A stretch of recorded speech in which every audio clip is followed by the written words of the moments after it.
What is common law fraud? Common law fraud is the intentional misrepresentation of material facts presented to and relied upon by another party to his detriment. It is the version of fraud that has been established through the traditional application of English common law by local courts for hundreds of years. The crime of fraud has since been codified in various jurisdictions, but lawyers often allege common law fraud in addition to the applicable statutory fraud as an alternative position in case the elements of statutory fraud prove harder to establish. Statutory fraud is defined by the legal code in the jurisdiction where the crime took place.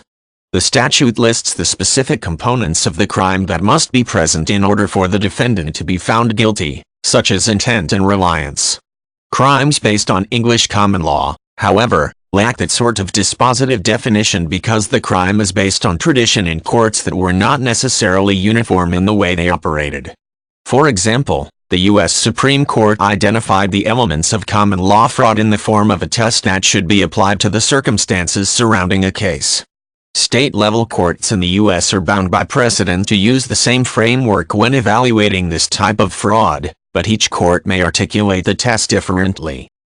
There are generally 5 elements of the crime of common law fraud that must exist in order for a court to find a defendant guilty. As an initial matter, the defendant must have made a false representation of a present or past fact. Deceit is the basis of fraud, so whatever the defendant used to entice the victim's reliance must have been an actual lie. It cannot have been information that is or was true, which was then used by the defendant for nefarious purposes. Second, the defendant must have known the information used was false or intentionally maintained ignorance of the truth. Third, the defendant must have intended for the victim to rely on the misrepresentation in order to induce the victim to act. The fourth element concerns the mental state of the victim. He must have actually been induced to rely on the representation and acted upon it. There is no crime if the misrepresentation did not cause a change in the victim's behavior, or if the victim did not act at all. One of the most important elements of the crime of common law fraud is actual damages. A victim must have been detrimentally impacted by the intentional misrepresentation.